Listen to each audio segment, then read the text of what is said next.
Hey there, it's Katie from the Health, Wellness, and Chocolate podcast.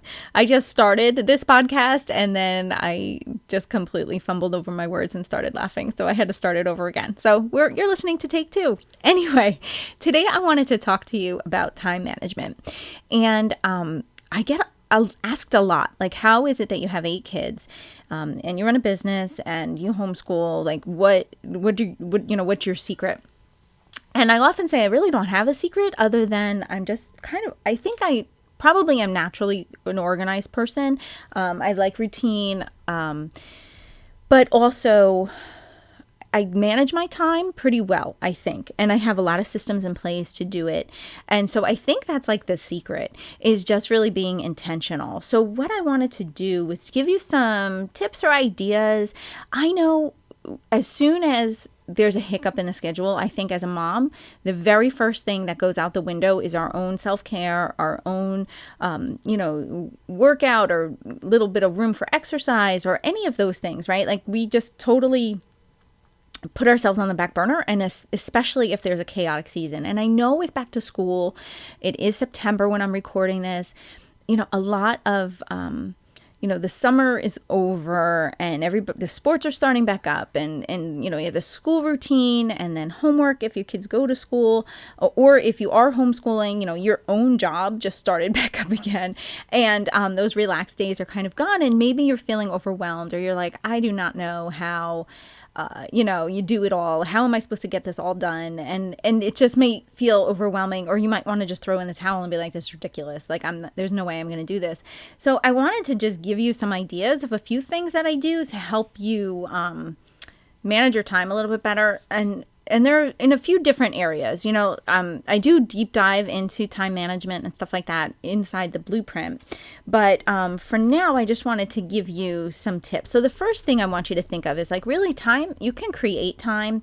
And I say that because, you have people that are hugely successful and they do a lot of things, and we all have the same amount of time in our schedule. And if you've ever noticed, it seems like time is somewhat of a kind of a fluid concept. Like, we have, when you're doing something enjoyable, time flies, right? Like, the thing goes so fast. But when it's something that is like a 2-minute elbow plank, time really goes slow, right? So there's the idea of, like, time, yes, it is like, a standard, but at the same time, mentally, certain things like can ebb and flow. And I really feel like a gas will fill its space. So if you've ever noticed, like, oh gosh, I have this to do, or I have this deadline, I have to get this done by this time, and miraculously it's finished by the time it needs to be done, right? But like, and something my dad always said was, like, if you want something done, ask a busy person. And I do think that's true. I think the better you are at managing your time, the more you can accomplish, and or that you just know how to manage your time a little bit better. And really, something I want you to consider too is, like, how are you spending your time? Like, do you even know, like, oh my goodness, I don't know where the whole day went. This is crazy.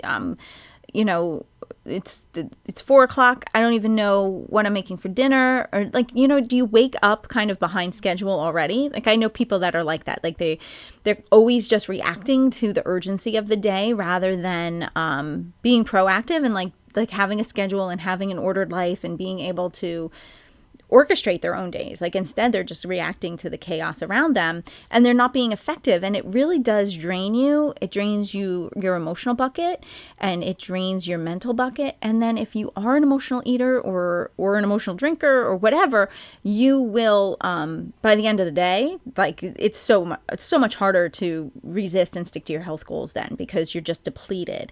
So I wanted to go over, like, a few of my favorite things that I do to save me some time. Like, for example, there's 10 of us that live at our house. Right now, my daughter's away at college, but typically all 10 of us are here full time, right? Because we homeschool.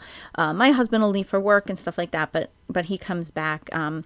And so we have usually 3 meals at home. And so there's always dishes to do, especially for 10 people. But I have a system. Like, I personally hate having dirty dishes in my sink. To me, it always feels like chaotic. it's something that's probably, I don't know if it's a pet peeve because it doesn't make me angry, but I just don't like it. Like, I don't like the mental effect a messy kitchen has on us. And it might be because the kitchen is really like the focal point of our home, and we do spend a lot of time either at the table doing our homeschool work, or, if it's time to make the next meal and then the meal prior wasn't cleaned up, or the dishes are still there and they're in the way, that really gets to me pretty quick. Like, that's one of the sticking points for me, is like, I can't abide with that at all. So one thing I do is when I come downstairs in the morning, I always get up before everybody else because I love to have quiet time by myself. And so, but I also go to bed probably earlier than a lot of people do. Like, I'm usually in bed by 9:30. I like to go to sleep early. I'm not a night person at all. In fact, my husband tells me, like, you turn into a pumpkin when it's 9:30. It's like better for humanity that I go to bed at that time than stay up and try to get things done. And I'm not as effective at night. Like, if I'm tired, it's going to take me twice as long to get something done. And so it's like, you know what, rather than fight that and try to get it accomplished, I'd rather go to bed and just get up earlier and get up refreshed and then tackle whatever it is I need to tackle. So when I first get up, I come downstairs and inevitably someone's had a late night snack. There's dishes out, there's cups, from the night before. The kids have had a drink of water during the night or something, but there's, usually cups and stuff like that. I always clean up after dinner and I load the dishwasher, but I don't actually run it until the morning. So when I get up, I come downstairs and I'll fill up my tea kettle and turn it on. And while that water is boiling, I will go around and gather up whatever dirty dishes are around on the counters and stuff like that and put it in the dishwasher. And then that is when I run the dishwasher. I'll have my tea, I'll read my Bible, I'll do my, I usually do quiet time, and then I will usually read a book on self-improvement or some sort of research for us.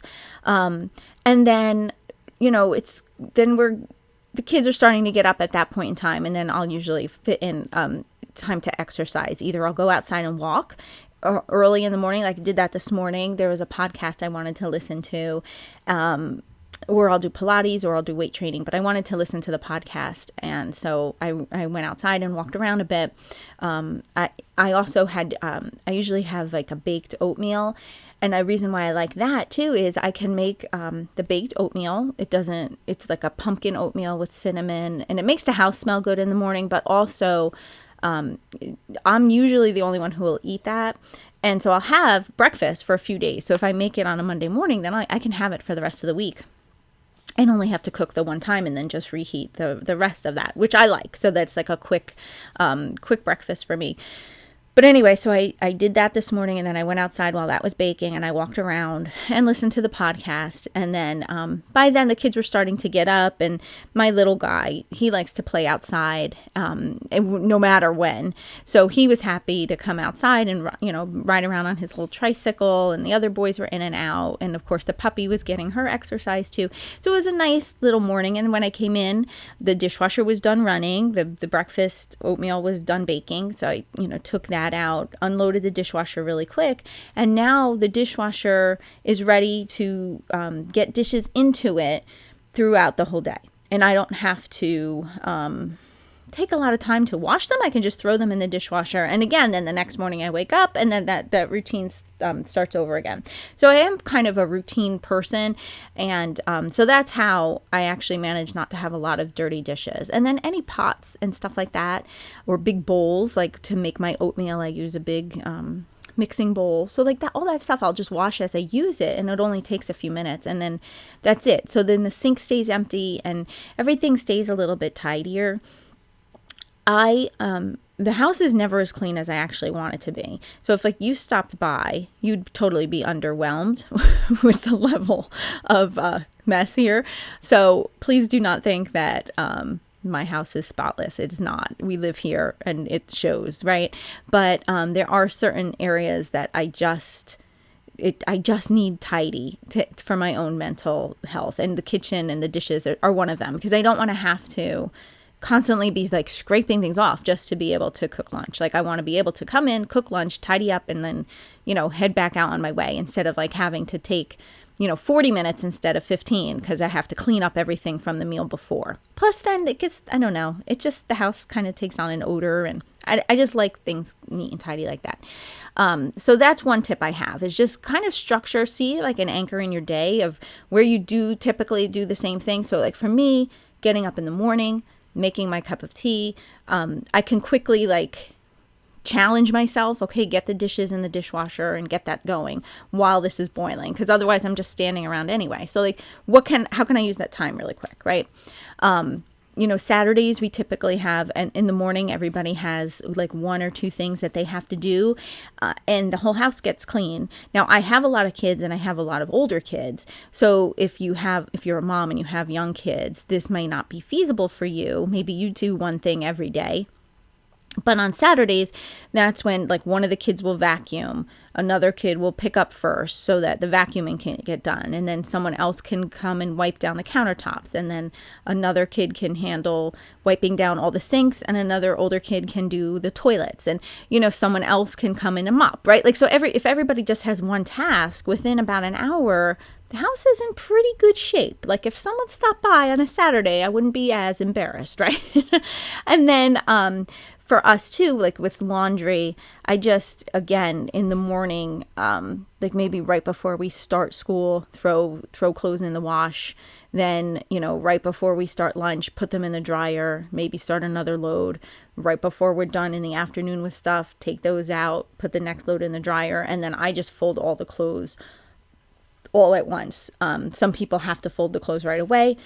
For me, I'd rather just fold the clothes all at once than constantly having the kids go ahead and put their clothes away. Or for me, in my house, I don't have a space to leave laundry folded for very long. Like there's like really just a couch. Like I don't have a laundry room where I can kind of keep stacks of clothes until it's ready to all go up.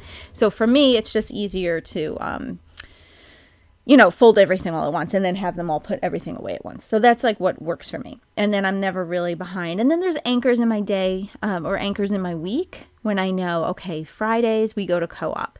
So then I reverse engineer, what does Thursday need to look like for me? Well, if I know I have to be somewhere Friday and I'm going to be gone all day, let's see, what should we have for dinner Friday? I need to plan that ahead on Thursday. I also need to make sure, okay, does everybody have clean clothes? Does everybody have their shoes? I cannot tell you how often we would be late to something because someone didn't have shoes, or they wind up wearing like either snow boots in July or flip-flops in like February, like for whatever reason. Like if you have kids, you totally understand me right now, what I'm saying.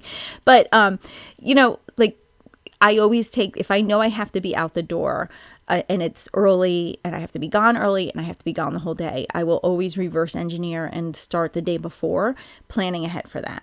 Now, I don't know if that's just because I have a lot of kids, but I do remember starting that habit even when I had 2 or 3. And it was just so much easier and less stressful for me to get out the door that next day. And, I wasn't mad at anybody or like breaking a sweat because we had to be somewhere on time because everything was ordered and we weren't looking for shoes and we weren't looking for clean socks and everybody knew what they were going to wear ahead of time, right? Like, so Wednesday nights is when I make sure I have all my laundry folded and ready. And then I'll even sometimes will put clothes aside just for Friday morning. If I don't do that Wednesday night, I'll do that during the day on Thursday. I'll make sure everybody has an outfit for the next day. Obviously, not my older kids. They're fine. But like I'm talking about like my 4 younger guys. So make sure they all have something to wear.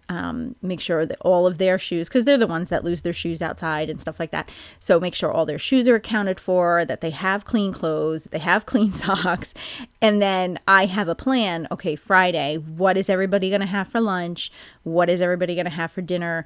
Take kind of like a quick inventory. Like, do I need to do, an online food shop order and pick it up Thursday? So I make sure everybody's got snacks for Friday. There's enough, sandwich bread or whatever it is that we're going to have for lunch, and then make sure there's dinner so that Friday morning, I'm not like, oh my goodness, there's not enough bread for sandwiches, or I don't know what we're going to have tonight. Might as well get drive-through, right? Like, if you plan ahead, then you're not reacting to the urgent. And I hope that's your takeaway from this. Like, it's just kind of look at your week and then see how can I reverse engineer it so that I can keep my health goals in mind. I can make sure my family's taken care of. and I can reduce my stress and the emotional burden that I have, so that I can kind of show up as like a calmer, happier, put together version of myself, as opposed to a total hot mess all the time, where unless like, kids are wearing two different left shoes, because that's happened, like, so if I can give you any encouragement at all, it's just like, find those natural anchors in your week. So Wednesday nights for me is a natural anchor in my week. The kids and my husband all go out to church. I'm left at home with my little guy. He's only 2. And so it doesn't make sense for us to go to church. We would just sit in the nursery, which is like as fun as that may be. But, I'd rather just be home getting stuff done. So that's when I'll catch up on laundry or whatever it is I need to catch up on. But it's a natural anchor in my week that I know, okay, Monday was crazy, Tuesday was crazy, but you know what, Wednesday night, I know I can catch up on things that maybe I hadn't been able to during the week, So that is like my batching chore tip for you. And then another thing that I love to do is just take a look at what's coming up for you, either at the beginning of the month or at the beginning of every week, and take a look at your schedule and say, and this is kind of like that reverse engineering, like, okay, if I know on Thursday that I'm going to be, running errands to get the food shopping done and to get the, if I had errands to do or the kids need something for co-op, okay, Thursday's the day I'm going to do that because I have to be out and about anyway. Or if someone needs a book from the library or whatever, that'll get lumped on a Thursday since I'm already going to be going to town. Okay, but that also lets me know too, I am not making play dates on Thursday. There's no way I can fit that in and actually accomplish what I need to accomplish so that Friday is successful, right? And knowing ahead of time then, like what my schedule looks like, it alleviates a lot of decision fatigue. Like I don't have to worry, like, okay, can we do this activity on Thursday? Can we get together for this play date? Am I going to have time to start this project on Thursday? Like I already know, Thursday's kind of a blackout day because Friday is also a blackout day. Like and you can kind of say, so like Saturday for us then is a catch up day, right? Like that's when we go ahead and like tidy up the house and kind of refresh it and get everything kind of put back in order because the school week is over and our school bins go up in a way.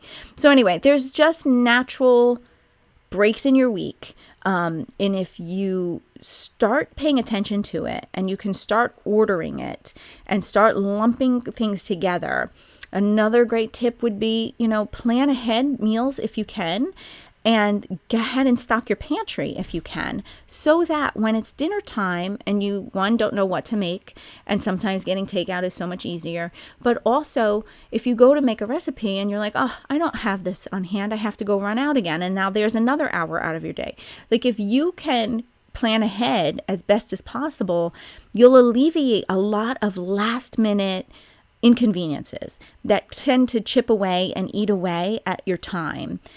Or decisions, right? Like if you can systematize and automate as many decisions as possible, there's another way that your emotional bucket will not get drained then. It's just ordering your day as best you can, ordering your week, and then ordering your month. And then, of course, too, if you really wanted to get ambitious, you can also look at your year and say, you know what, when I change the clock batteries, or when I have to change the smoke alarm batteries because I'm turning the clock back, that's when I'll take my curtains down and wash them. Like you can really like think of things to do like anchors in your year as well. Or, you know what, we're going to clean the garage out right before Christmas, or we're going to, when it's fall clean out day and town cleanup day, in the spring and the fall, we're going to also attach, yard cleanup here so that all the debris or whatever garbage is in the yard or whatever can get cleaned up. And, so there's different ways that you can look at it, but the whole point is to be able to, kind of take dominion of your life and start to, create order out of chaos, which will improve your well-being in your mental health, in your spiritual health, in your emotional health, and then that will naturally just spill over into your body health as well. It's all connected. And so you want to be as proactive in your life as you can instead of being reactive. So I hope these tips helped you to create more time in your day and to create less chaos in your day. And then you are able to kind of move forward with some power and some command in your life, knowing like, okay, I don't have to react to this all the time. I don't always have to be reacting to the urgent. I can kind of tame it. And I know sometimes life is chaotic, right? Like, or sometimes there's situations that happen that are not in our control. But if you have the things that are in your control in order, those chaotic times are not as dire, right? So like if a stomach bug hits, but I'm like way behind on clean laundry, it's going to be way harder to climb out of that hole than it would be if a stomach bug hits, everybody's got clean clothes, and I just have to clean, the urgent mess that's here now, instead of like, I don't know what you're going to wear, because I never got to the laundry this week. Like, it doesn't have to be like that. You can order your day so that when chaos hits, because it will, because that's just life, you are able to attack it from a better position. Okay, so I hope this helped you. If you want some tips on I created a PDF. It's a grocery list printable. It's on the website, healthwellnessandchocolate.com. You can go over there. It's a freebie. You can just click on healthwellnessandchocolate.com and you can see the grocery list printable. What I did was made a PDF of our shopping list.